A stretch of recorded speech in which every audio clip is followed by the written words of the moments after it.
जैसे हमारे हृदय में यदि चाह प्रकट हो गई है प्रिया प्रीतम के मिलन की, भगवत प्राप्ति की, अब हमें किसी भोग में, किसी पद में, किसी मान प्रतिष्ठा में राजी नहीं होना। यदि राजी हो गए तो चाह अधूरी, चाह तुम्हारी कच्ची।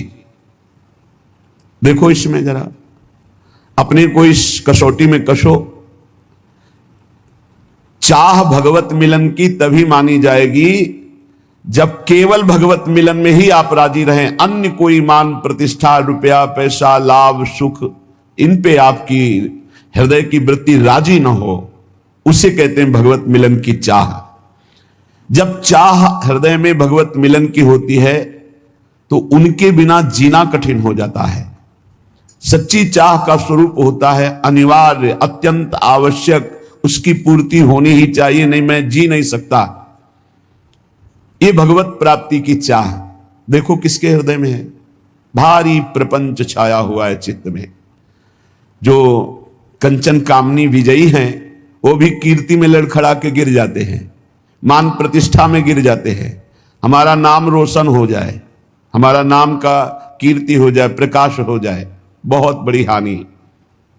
इस स्वाप्निक जगत में अपनी यश कीर्ति चाहना मानो भगवान की चाह को मिटाने का पूरा रास्ता जो तय करके आए, उससे आपके जीवन में चाह प्रकट हुई, आपने नष्ट कर दिया। मान कीर्ति प्रतिष्ठा कोई भी चाह ना रह जाए। अनिवार्य अब जीवन का एक ही विषय है कि भर नेत्र प्रभु को देख लूं। उस एक परमात्मा के सिवा, प्रभु के सिवा, प्रियालाल के सिवा कहीं कोई वस्तु, व्यक्ति, स्थान में हमारा मन राजी ना हो तो माना जाएगा कि भगवत प्राप्ति की चाह उत्पन्न हुई है। पहले हमको अन्य चाहें नष्ट करनी होंगी।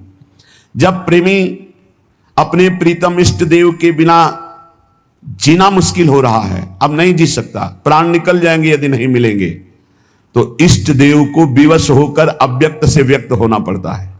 वो हैं यही, पर वो विवश तब होंगे जब जीना मुश्किल हो जाएगा।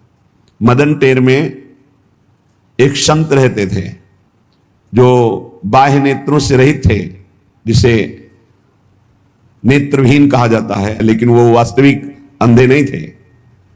वो वास्तविक ज्ञान नेत्रों से, प्रेम नेत्रों से परिपूर्ण थे। 20 वर्ष हो गए थे प्रियालाल की आराधना करते, वृद्धावस्था हो गई थी। अब उनको एक एक मिनट भारी पड़ने लगा कि प्राण निकलने का समय आ रहा है और प्रियालाल का साक्षात्कार नहीं हुआ। मैं तो दोनों तरफ से गया, बाहरी नेत्र है नहीं, अंदर के नेत्रों में झलक नहीं रहे, तो जीवन व्यर्थ, चिल्ला चिल्ला कर रोना आया। जब हम प्रभु के प्रीतम के मिलन की चाह से युक्त हो जाते हैं तो एक एक क्षण जीना मुश्किल हो जाता है। वो विकल होकर रोने लगे और विकल होकर कहने लगे कि हमें लगता है ये सांवरे सरकार बहुत कठोर हृदय के हैं, इनके संग से हे लाडली जो आप भी कठोर हो गई। वैसे तो आपका स्वभाव है करुणा में, दया में, पर संग दोष आपको अंदर आ गया। ये लाल जो कठोर हृदय कर लिए तो आप इनके संग से आप कठोर हो गई हैं, नहीं तो आप तो दया, करुणा, प्रेम की समुद्र हैं। ऐसे विलाप करके रो रहे थे। प्रियालाल का जहां नाम चलता है, लीला गायन होता है, वहीं प्रियालाल विराजमान रहते हैं। नाम बाणी जहां, श्याम श्यामा तहां, नाम बाणी सुनत, श्याम श्यामा सुबस, नाम बाणी निकट, श्याम श्यामा प्रगट। विश्वास करो, जब आप नाम जप कर रहे हो तो प्रभु आपके पास हैं। जब आप लीला गायन कर रहे हो, वाणी जी का गायन कर रहे हो, तो प्रभु सुन रहे हैं। अब उनको तो पता नहीं था, श्री जी सुन रही थी वहीं पास में, भूल गए, अपने आप को भूल गए। ऐसी करुणामयी है परम कोमल चित, जैसी थरिवंश परम कोमल चित, चपल चली शीघ्रता पूर्वक बाबा के पास और बाबा को पकड़ के कहा मैं कठोर ना है। लालजू ने कह रहे छुप छुप के आनंद ले रहे थे भोरी प्रियाजू ने तो भेद ही खोल दिया, तत्काल पकड़ लिया। कौन हो तुम? अपार आनंद हो रहा है। श्री जी ने कहा ये तुमने कैसे कह दिया बाबा कि लालजू के संग से मैं कठोर हो गई हूं? मैं कठोर ना है तो मैं कैसे जानूं कि आप हमारी स्वामिनी हो? मैं तो आंखों से अंधा हूं, आपको देख नहीं सकता। श्री जी ने कहा देखो ना, स्पर्श किया, दिव्य नेत्र प्रकाशित हो गए। देखा सामने मंद मंद मुस्कुराते हुए लालजू की बहुत चतुर हो बाबा, लाडली जी इतनी भोरी है कि समझ नहीं पाई तुम्हारी चतुरता और वो अपने को रोक नहीं पाई और तुम्हें स्पर्श किया। जब लाडली जी को देखा चरणों में साष्टांग लौट गए। प्यारी जू, अब मेरे नेत्र अंधे कर दो, बस मुझे और कुछ नहीं देखना। आपको देखा, बस इसी को बसाकर मैं अब कुछ नहीं देखना चाहता। यहां हम इस प्रसंग से ये देखते हैं कि जब हमारे हृदय में मिलन की भारी व्याकुलता होती, उससे पहले हमारे प्रभु हमारे पास विराजमान होते हैं। बस मिलन की व्याकुलता होना ही उनके साक्षात्कार का उपाय है। और ये होता है खूब लीला गुण गायन, नाम जप, अन्य चाहों को मिटा दिया। सच्ची चाह में कोई कामना अन्य नहीं रह जाती। यदि हमें प्रभु से कुछ चाहिए तो अभी प्रभु के दर्शन की चाह नहीं है, प्रभु से कुछ चाहिए, अनुकूलता चाहिए, समस्या हट जाए, विपत्ति हट जाए, शरीर स्वस्थ हो जाए, कुछ भी चाहिए, तो अभी प्रभु के दर्शन की लालसा प्रबल नहीं हुई है। जब कुछ लेने की लालसा ना हो और वो दे तो भी लेने की लालसा ना हो, हां, कैसे जैसे छोटा बालक रोने लगा, अब मां ने खिलौने भेजे, वो खिलौने में भी नहीं राजी हुआ, फिर भी रो रहा है। मां ने किसी और को भेजा, फिर भी राजी नहीं हुआ, तब मां अपनी गोद में ले लेती। ऐसे लोक लोकांतर की भोग सामग्री हमारे प्रभु हमको दे तो भी उसमें हमें राजी नहीं होना। हमें भोरी सखी की तरह मान कर जाना है। भोरी सखी सेवा कुंज में जो चने बंदरों को डाले जाते हैं, बंदर जो खा के छोड़ देते हैं, उन्हें ठुड्डियां कहते हैं, उनको बीन करके यमुना जी के पावन पुलिन में बैठ करके उनको पा करके रात दिन श्री जी को पुकारते। श्री जी को नहीं रहा गया, राधा वल्लभ जी के पूज्य गोस्वामी जी को स्वप्न में आदेश किया, मेरी प्रिय भोरी सखी यमुना किनारे विलाप करती रहती है, रोज मेरी थाल से उनको प्रसाद भेजिए। जब प्रसाद लेकर के गए और प्रसाद देखा तो खड़े हो गए श्री भोलानाथ जी, भोरी सखी माथे पे लगाया। जब वो चले गए तो रोने लगे कि आपको पता है कि मैं आपके लिए विकल हो रही हूं, आप हमें प्रसाद देकर संतुष्ट करना चाहती, किनका मुख में डाला और यमुना जी में प्रसाद को समर्पित कर दिया और कहा, आप जानती हैं कि मैं आपके लिए विकल हो रहा हूं, बस मुझे आप चाहिए, आप चाहिए। हमें राजी कहीं नहीं होना। अपने को अपने इष्ट देव भी सुख सामग्री देकर अगर हमें राजी करना चाहे तो हमें राजी नहीं होना। हमें आप चाहिए, आपसे नहीं। हमारा लक्ष्य आप हैं, आपसे कुछ नहीं चाहिए। उपासना करने वाले को जो ऐसी भावना वाला होता है उसको बहुत जल्दी भगवत साक्षात्कार मिलता है। भगवत प्रेम की अपार वृद्धि होती है जब यह बात होती है कि आपसे भी कुछ नहीं चाहिए, आप चाहिए। दर्शनानंद का यथार्थ लाभ उसी को प्राप्त होता है जिसके अंदर यह विकलता होती है मिलन की। चाह को बढ़ाने का एक सरल उपाय और सफल उपाय है, पूज्य भाई जी श्री हनुमान प्रसाद पोद्दार जी कह रहे हैं, जब तक आप भोगों को अनित्य मान करके उनका त्याग नहीं करेंगे तब तक ये चाह बढ़ेगी नहीं। तत्काल सत्संग से प्रकट भी होगी तो दब जाएगी, वो प्रकाश नहीं कर पाएगी। चाह तो कहीं ना कहीं चिंगारी रूप में है ही, तभी तो आप रात्रि में चैन से सोते नहीं हैं, सत्संग के लिए भागते हैं, चाहे पानी गिरे, चाहे सर्दी हो, चाहे भीषण गर्मी हो, हर परिस्थिति में। तो ये चाह ही तो आपको सत्संग में ला रही है, ये चाह ही तो आपसे नाम जपवा रही है, ये चाह ही तो संसार के भोग रागों का त्याग कर रही है। पर अभी हमारी कहीं ना कहीं चाह में मिलावट है, अपने शरीर सुख की, अपनी इंद्रिय सुख की।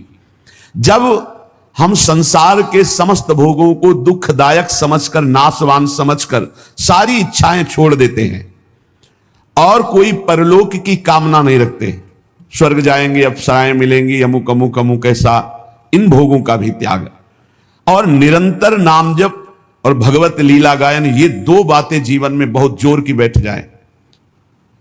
सेवक शरण सदा रहे, अनंत नहीं विश्राम, बहुत जोर की बात है।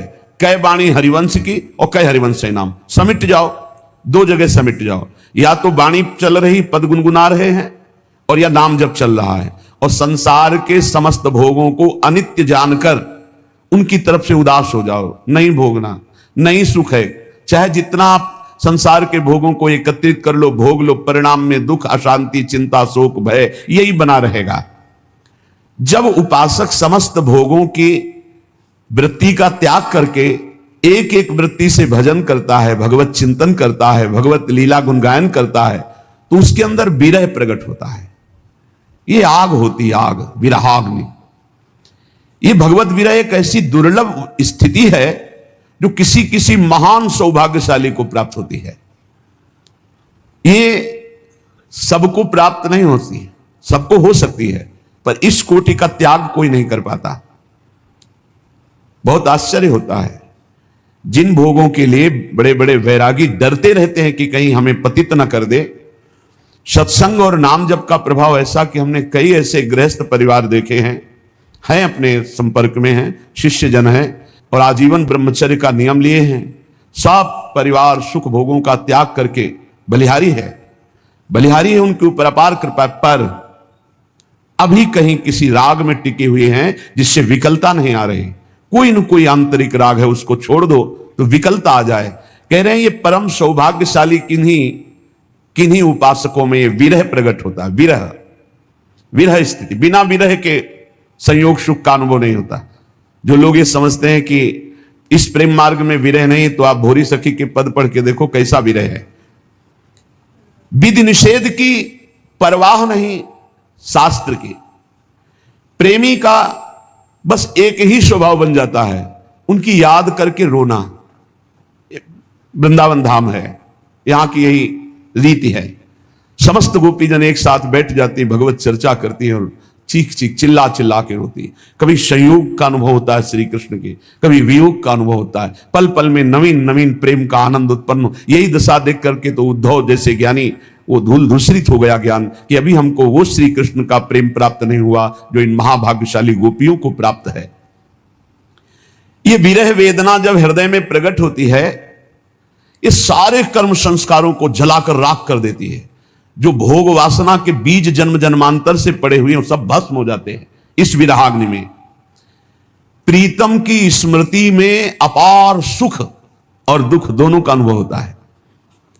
इतना दुख होता है कि सारे पाप कर्म जन्म जन्मांतरों के सब भस्म हो जाते हैं, और इतना सुख होता है कि सारे शुभ भस्म हो जाते हैं। शुभ अशुभ भस्म हुए, भगवत साक्षात्कार हुआ। जब तक शुभ है तब तक भगवत साक्षात्कार नहीं होगा, अशुभ की तो बात जाने दो। शरण निरापक पद रमित सकल अशुभ शुभ नंस देत सहज निश्चल भगत सु जय जय श्री हरिवंश। आचार्य हरिवंश चंद्रजू अपने शरणागतों के शुभ अशुभ दोनों का नाश करके अद्भुत नित्य विहार रस प्रदान करते हैं। बहुत ही सूक्ष्म विषय है। इतना भगवत मिलन के लिए रोना और विरह दुख आया, सारे अशुभ नष्ट हो गए। एकदम उनकी भावना में ऐसा डूबा, अपार सुख मिला कि सारे शुभ नष्ट हो गए। शुभ और अशुभ दोनों नष्ट हुए। दिव्य चिदानंद देह भाव से वो अपने आराध्य देव के समीप हो गया। प्रभु को बुलाना नहीं पड़ता। जैसे पराग आ जाए तो भौरों को बुलाना नहीं पड़ता, भौरे आ जाते हैं। ऐसे ही प्रभु को बुलाना नहीं पड़ता, प्रभु अपने आप प्रकाशित हो जाते हैं जब शुभ अशुभ का नाश हो जाता है। शुभ अशुभ दुर्ग विध्वंस बल तब जयति जयति जग उच्चरे। प्रीतम के लिए जब शरीर और प्राण तृणवत हो जाएं, तृण के समान अभी त्याग दें, वो भगवद आवेश में हर समय उपासक रहता है। जिसका शरीर और प्राणों से राग खत्म हो चुका है, मत चित्ता मदगत प्राणा, जो भगवत चित्त वाला भगवत प्राण वाला, ये वृंदावन के प्रेमियों की यही दशा रही है। वो अपने शरीर और प्राण को तृणवत त्याग चुके हैं, उनके अंदर विरहाग्नि जलती है। भगवत धाम, भगवत रूप, भगवत लीला ये स्वयं उसके हृदय में प्रकाशित हो जाती है जो प्रभु की विरहाग्नि में जलता है। युगायितम निमेषेण चक्षुषा प्रावृषायितम शून्यायितम जगत सर्वम गोविंद विरहेण में। ये महाप्रभु चैतन्य देव जी का वचन है। गोविंद के विरह में एक निमेष कहते हैं पलक झपकने को, युगों के समान मुझे लग रहा है। युगायितम निमेषेण चक्षुषा प्रावृषायितम शून्यायितम जगत सर्वम गोविंद विरहेण में। एक पलक झपकने के समय में युगों के विरह का अनुभव हो रहा है महाप्रभु गौरांग देव को। ऐसा लग रहा है कितना लंबा समय हो गया हमने अपने प्राण प्यारे प्रभु को नहीं देखा। आंखों से अश्रुधारा बहती, बूंद नहीं अश्रुधारा।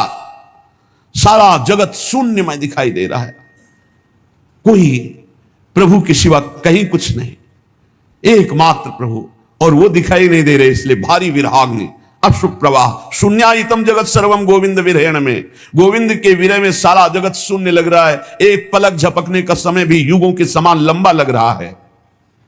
इस भगवद विरह में इतना असीम सुख है कि ब्रह्मा को भी वो सुख नहीं है।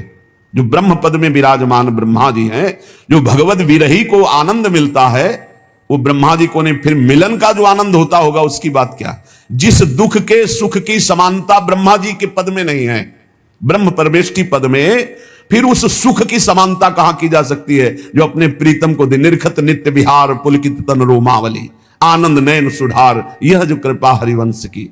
त्रपित न मानत नयन कुंज रंध अवलोकितन, यह सुख कहत बने न यह जो कृपा हरिवंश की। विरही को जो परमात्म सुख प्राप्त होता है वो परमेष्ठी पद ब्रह्मा को भी नहीं प्राप्त है। ये प्रेम शून्य विषयी पुरुष इस बात को कैसे जान सकते हैं। वो अनुमान भी नहीं लगा सकते कि क्या चर्चा कर रहे हैं। विरही जलता है प्रभु के मिलन के लिए, पर उस जलन में महान शांति महान आनंद होता है। जलन में आनंद, महान शांति महान आनंद, एक आनंद की जलन होती है। जैसे ठंडा तो एक सीमा तक ठीक है, लेकिन बर्फ में लिटा दिया जाए तो लगता है ना दुखद। तो आनंद सहने की हमारे हृदय में एक क्षमता है। वो आनंद का सिंध उमड़ पड़े तो मीरा जी बोल पड़ी, जो मैं ऐसा जानती प्रीत किए दुख होए। आनंद की अधिकता में बोल रही हैं तो नगर ढिंडोरा पीटती है जी प्रीत न करियो कोई। आप चलिए फिर इस मार्ग में आगे खुद अनुभव होगा। इस जलन को वो मिटाना नहीं चाहता, वो बढ़ाना चाहता है प्रेमी। मिलन की भारी उत्कंठा और विरह अश्रुओं से कपोल भींगे हुए मिलन की भारी उत्कंठा बलिहारी है ऐसे उस उपासक को जिसकी यह स्थिति है। हा प्राणनाथ, हा प्रीतम, हा युगल सरकार, इस तरह वो एकांत में कराह करके रो रहा है। ओहो कितना स्वादिष्ट है ये कराह शब्द। आर्त भाव से, वो तो जो जीवन में कभी ऐसा कुछ मिनट के लिए अवसर आया वही एक कराह शब्द को जानते हैं। पीड़ा में तो सब कराह रहे हैं, अपने मन के प्रतिकूल परिस्थिति में सब रो रहे हैं, लेकिन प्रभु के लिए कराह, हा किशोरी जो, हा लाडली जो, अब जिया नहीं जा रहा। ये बलिहारी है। ऐसे उपासक से वायु स्पर्श करके अन्य शरीरों को छू जाए तो निष्पाप कर दे, ऐसे महान पवित्र होते हैं। रोते रोते कराहते कराहते वो ये दृढ़ निश्चय कर लेता है कि अब चाहे जन्म जन्मांतर लग जाएं पर आपसे मिले बिना कहीं राजी नहीं हो सकता। ये दृढ़ निश्चय, मैं तुम्हारे विरह में हर जन्म लूंगा, हर जन्म में भर भर कर रो रो करके मैं आपको पुकारूंगा, हृदय भर करके रो करके पुकारूंगा। तुम्हारे वियोग की आग में जलता रहूंगा, पर किसी भी विषय या किसी भी व्यक्ति से मैं कभी संतुष्ट नहीं होऊंगा। बना रहे हमेशा यह विरह दुख दीवाना, मैं जानता हूं इसमें कितना आनंद मुझे है। ये विरह कभी मिटे ना, मैं आपके लिए सदैव तड़पता रहूं, इस तड़पन में कितना आनंद है मेरा हृदय जानता है। भगवत प्रेम का पागल वो विरही अपने प्रीतम के सिवा किसी से कोई परिचय नहीं रखना चाहता, जानता ही नहीं, और परिचय को कोई आ जाए तो पहचानता नहीं। वो अपने को सदा सदा के लिए आराध्य देव को बेच देता है। अब मेरे तो गिरधर गोपाल दूसरो न कोई, दूसरो न कोई। जब ब्याह होकर के मीरा जी का प्रथम रात्रि मिलन का समय लोकवत, उन्होंने राणा जी से यही कहा कि आप स्पष्ट मेरी बात समझ लीजिए, मेरा ब्याह हो चुका है, बचपन में ही मेरा ब्याह गिरधर के साथ हो गया है और यह शरीर गिरधर की अमानत है, आप इसे कभी स्पर्श मत करना। बहुत विवेकी थे, बहुत सौभाग्यशाली थे जिनको मीरा जी के बाह्य प्रगट पति बनने का सौभाग्य मिला।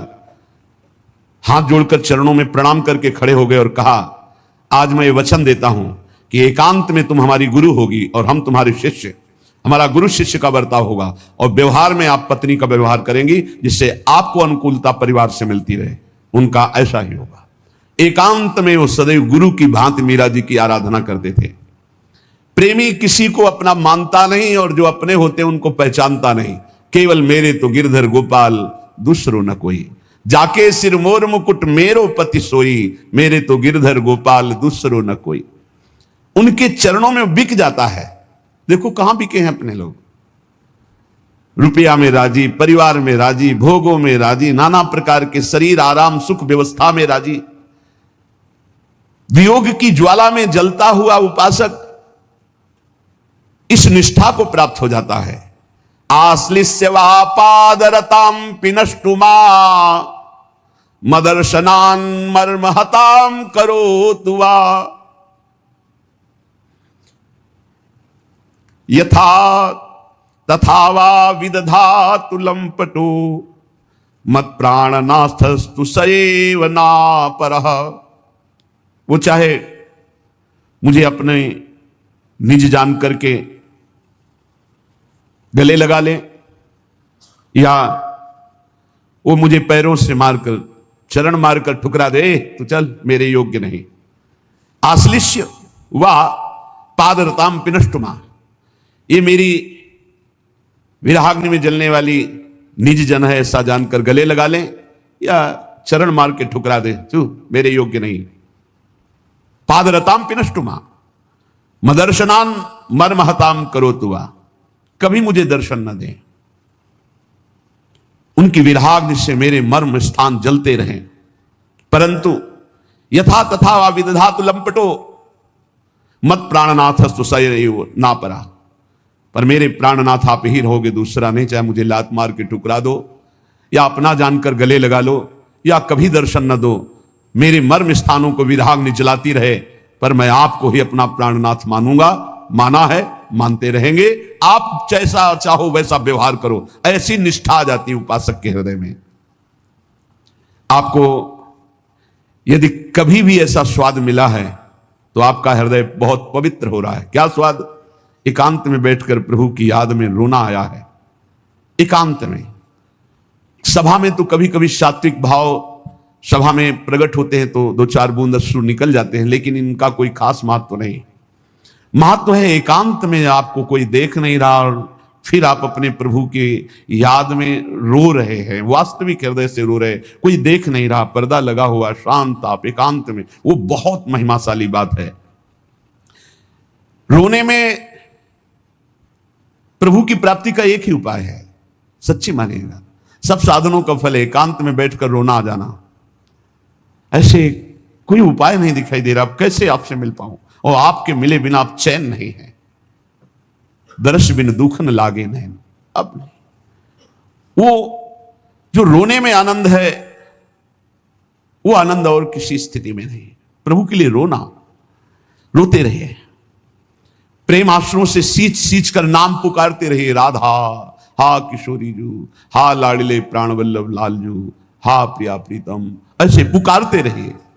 देखिएगा ये विरह बेल सारे तन में फैल जाएगी और इसकी जड़ इतनी मजबूत होती है कि कोई उखाड़ नहीं सकता। काम क्रोध लोभ मोह मद मत्सर, ये प्रेम की बेल को उखाड़ नहीं सकते, इसकी जड़ बड़ी मजबूत होती है। मेरे नैना बिरह की बेली बई, सींचत नीर नैन को सजनी, ये मूल पाताल गई। मेरे नैना बिरह की बेली बई, ये इतनी जड़ पाताल में चढ़ी गई कि कोई उखाड़ नहीं सकता इस प्रेम बेली को। और ये बेली बहुत जला रही है, प्रीतम के मिलन के लिए बहुत ही विरह बढ़ रहा है। ये विगसत लता सुभाए आपने, छाया सघन भई, अब कैसे निर्वारों सजनी, ये सब तन पसरी गई। मेरे नैना बिरह की बेली बई, ऐसी विरहाग्नि कि नेत्र रूप देखते हैं तो तन में विरहाग्नि, और तन तन से लगा है तो नेत्रों में विरहाग्नि।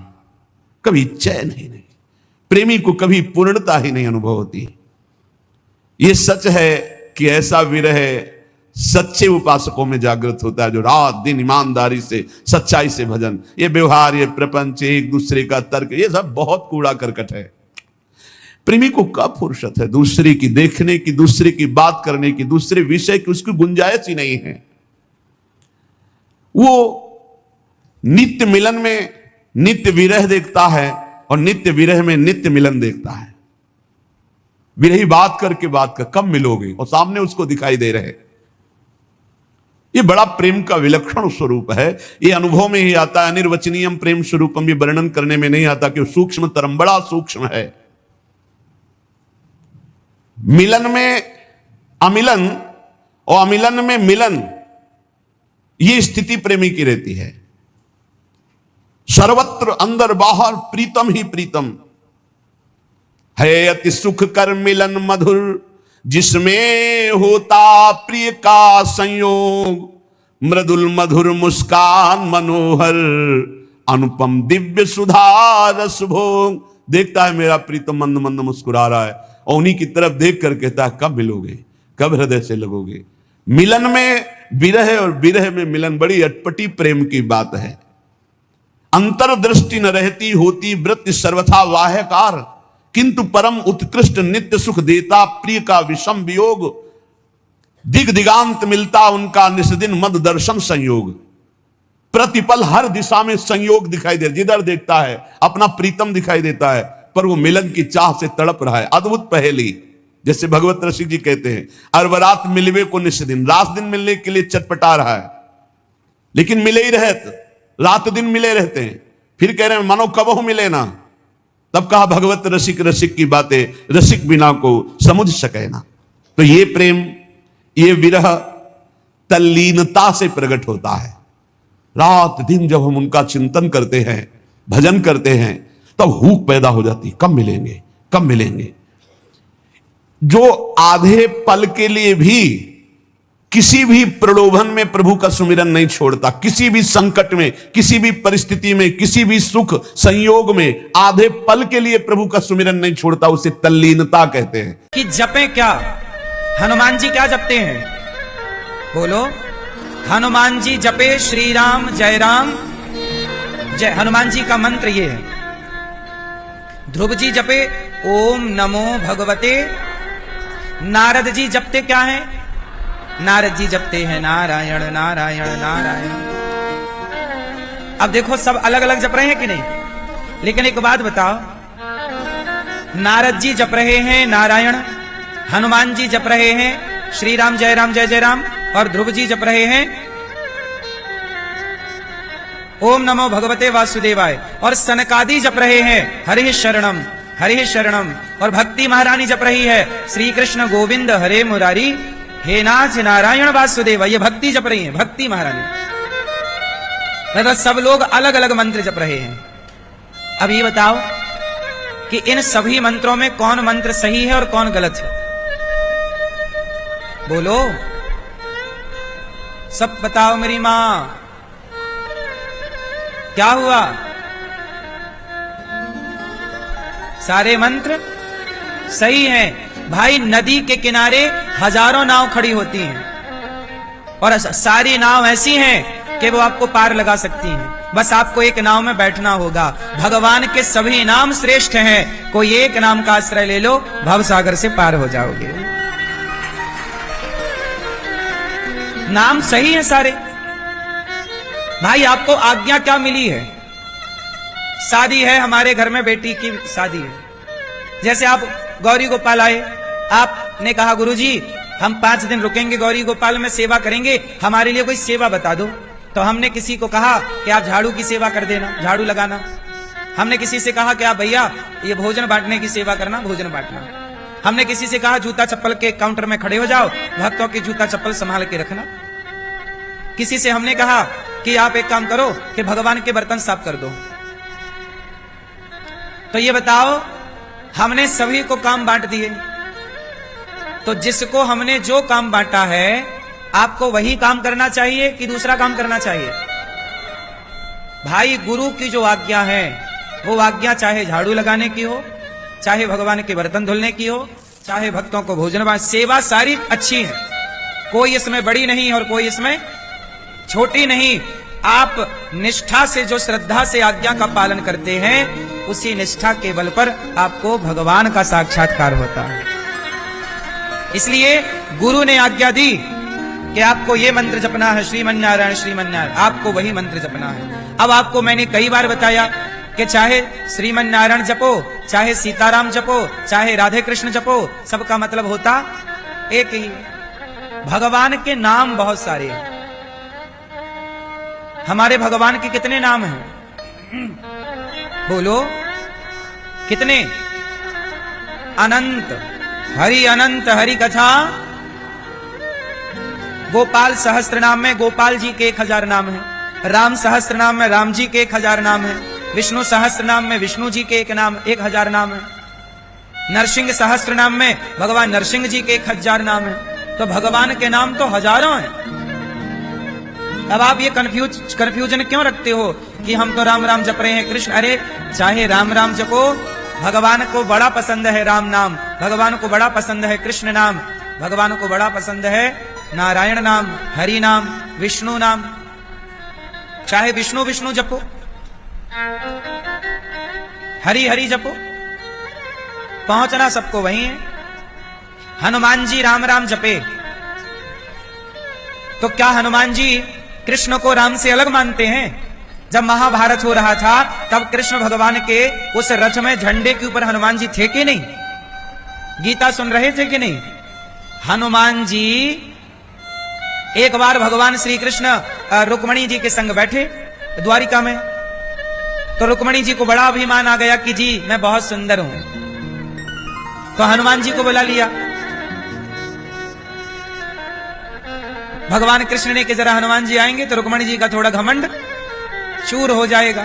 तो हनुमान जी आए। तो रुक्मणी जी से भगवान ने कहा कि रुक्मणी जी आप जल्दी सीता बन जाओ, मैं राम बने जा रहा हूं, क्योंकि मेरा हनुमान राम के रूप में स्वीकार करता है, वो जानता है कि मैं राम ही हूं। कृष्ण कौन है? राम ही है। तो तुरंत भगवान श्री कृष्ण अपने राम रूप में आ गए।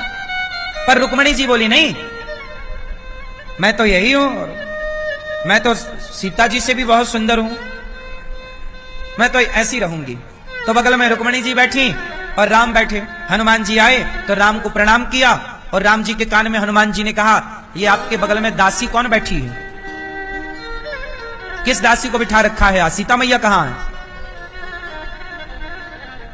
हनुमान जी बोले कि किस दासी को बिठा रखा है आपने? सीता मैया कहां है? तब भगवान कृष्ण मुस्कुराए रुक्मणी जी की तरफ देख के, देख लो, तुम कह रही थी कि हमारा रुक्मणी जी से काम हो जाएगा, बोला था कि सीता बन जाओ,